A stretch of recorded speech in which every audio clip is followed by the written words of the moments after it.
90 का दशक याद करिए। बिहार के बारे में कहा जाता था कि यहाँ दो ही चीजें हैं, एक तो लालू और दूसरा आलू। लेकिन इन दिनों बिहार की सियासत में बालू की भी खूब चर्चा हो रही है और ये चर्चा किसी और ने नहीं, जेडीयू के अध्यक्ष, राष्ट्रीय अध्यक्ष आरसीपी सिंह ने छेड़ी है।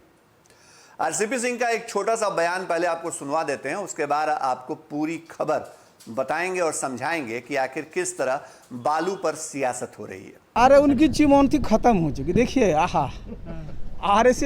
इनके आरजेडी की परेशानी क्या है। 15 साल तक बेचारे बालू फाँक रहे हैं, आगे फिर 5 साल बालू फाँकना है। तो उनके जितने भी एमएलए हैं उनके पेट में तो दर्द होते रहता होगा, कितना दिन बालू फंकवाएगा। तो अपने उनके फ्लॉक को रखना है ठीक से, तो क्या कहेंगे, अरे भाई एनडीए में ये है, एनडीए में वो है।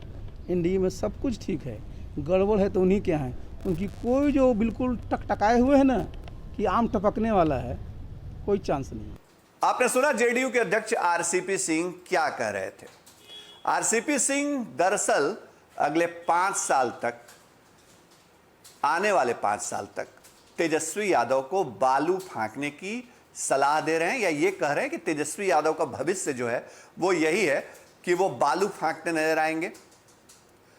दरअसल आरसीपी सिंह का यह बयान बिहार की मौजूदा सियासत में इसलिए महत्वपूर्ण हो जाता है क्योंकि आरजेडी ये लगातार दावे कर रही है कि एनडीए के अंदर जो खटपट चल रही है वो खटपट कहीं ना कहीं नीतीश सरकार को अस्थिर करेगी या सरकार गिर जाएगी।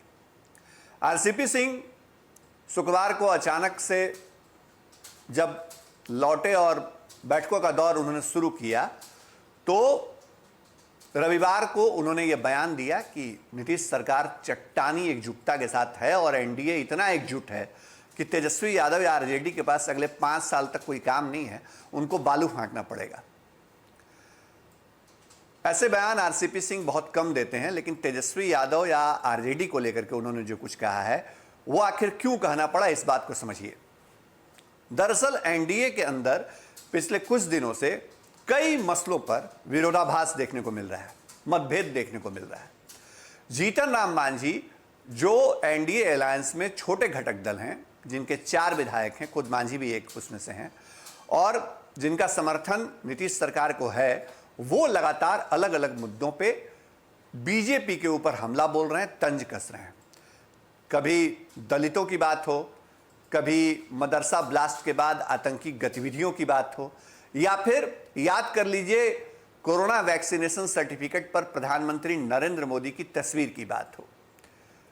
प्रधानमंत्री नरेंद्र मोदी की तस्वीर वैक्सीनेशन सर्टिफिकेट पर थी, उसको लेकर के मांझी कोई बयान देंगे इसकी उम्मीद किसी ने नहीं की थी, लेकिन मांझी जी ने अचानक उस पर बयान दे दिया। उस वक्त ये बात समझ में आई कहीं ना कहीं बिहार के सियासी जानकारों को कि जीतन राम मांझी बीजेपी को बताना चाहते हैं कि भले ही उनको छोटा आंका जा रहा हो अलायंस में, लेकिन दरअसल वो उस छोटी समझ से बड़ा कद रखते हैं, या बड़ा उनका सोच है, बड़ी सोच है और वो बड़ी सियासत करना जानते हैं। मांझी वहीं नहीं रुके। बांका में मदरसा ब्लास्ट की जब घटना हुई तो वो खुल करके सामने आ गए और बीजेपी की तरफ से जो सवाल उठाए गए थे ब्लास्ट को लेकर के, उस पर उन्होंने काउंटर किया। पिछले कई ऐसे मौके आए हैं जब जीतन राम मांझी खुल करके नीतीश सरकार के समर्थन में, या यूं कह लें सीधे सीधे मुख्यमंत्री नीतीश कुमार के समर्थन में खड़े दिखे हैं। आज के समय में अगर उपेंद्र कुशवाहा को छोड़ दें तो जेडीयू का कोई भी नेता बीजेपी और नीतीश कुमार के बीच, या बीजेपी की तरफ से, बीजेपी के कुछ नेताओं की तरफ से जो बयान दिए जाते हैं सरकार को लेकर के या सरकार की कार्यशैली को लेकर के, उसमें अगर ढाल के तौर पे या दीवार के तौर पे अगर कोई खड़ा होता है जेडीयू से तो वो उपेंद्र कुशवाहा है। और उपेंद्र कुशवाहा सबको पता है कि अपनी पार्टी के साथ उन्होंने विलय किया, विधानसभा चुनावों में वो कहीं और थे, और अब वो जब वापस आए हैं, जब उनको नीतीश कुमार ने विधान पार्षद बना दिया, तो अब वो खुल करके नीतीश कुमार के बुलेट प्रूफ की तरह, मतलब एक गार्ड की तरह सामने खड़े हो जाते हैं, दीवार बन करके। और जीतन राम मांझी भी वही कर रहे हैं, लेकिन जीतन राम मांझी और उपेंद्र कुशवाहा में एक फर्क है कि कुशवाहा दीवार बनते हैं रक्षा के लिए और मांझी एक फ्रंट फुट पर आकर के अटैक करते हैं बीजेपी पर, नीतीश कुमार के लिए। ये सियासी जानकारों की समझ है। तो आरसीपी सिंह से भी यही सवाल हुआ था कि जीतन राम मांझी जिस तरह की बयानबाजी कर रहे हैं, उस बयानबाजी को एनडीए के अंदर आखिर कौन सी परिस्थिति समझा जाए? क्या वाकई सरकार अस्थिर होने जा रही है? क्योंकि आरजेडी यही दावा कर रही है।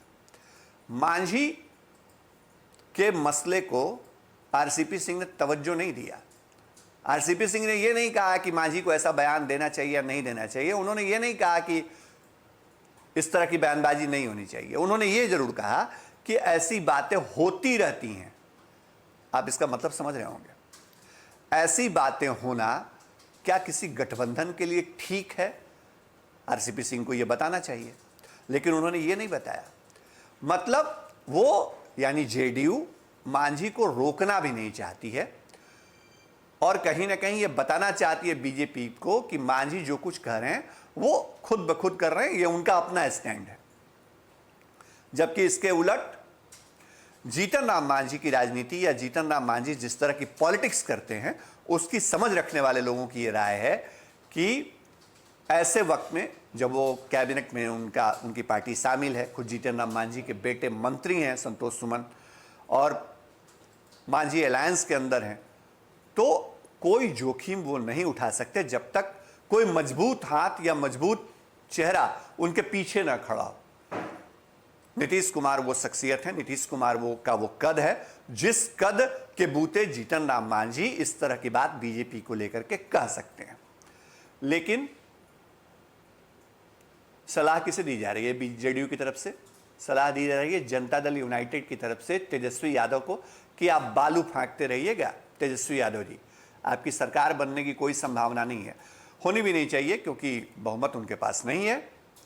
लेकिन क्या बिहार में राजनीतिक घटनाक्रम पहले नहीं बदला है? क्या आगे नहीं बदल जाएगा?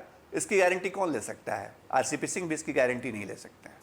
लेकिन आरसीपी सिंह आरजेडी के दावे को खारिज कर रहे हैं कि आपके पास अभी कोई विकल्प नहीं है, तेजस्वी यादव मुख्यमंत्री बनने का सपना न देखें।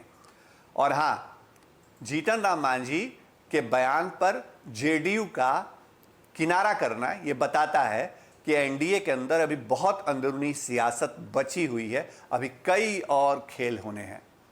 खेल लंबा चल सकता है, इंतजार करना पड़ सकता है बिहार की इस राजनीति में, मौजूदा राजनीति में कोई नए क्लाइमेक्स के लिए। लेकिन हम यानी फर्स्ट बिहार आपके लिए वो अंदर की तमाम खबरें सबसे पहले जैसे लाते रहे हैं वैसे आगे लाएंगे। हमारी खबर आपको कैसी लगी जरूर बताइएगा, कमेंट बॉक्स में जाके आप लिख सकते हैं। अगर खबर अच्छी लगी तो भी, और अगर खबर पर आपको कोई ऐतराज है तो भी, हम हर तरह की राय का स्वागत करते हैं। हमारे चैनल को लाइक सब्सक्राइब करिए, दोस्तों साथियों को बताइए, क्योंकि फर्स्ट बिहार इसी तरह आपके लिए खबर लाते रहता है। नमस्कार।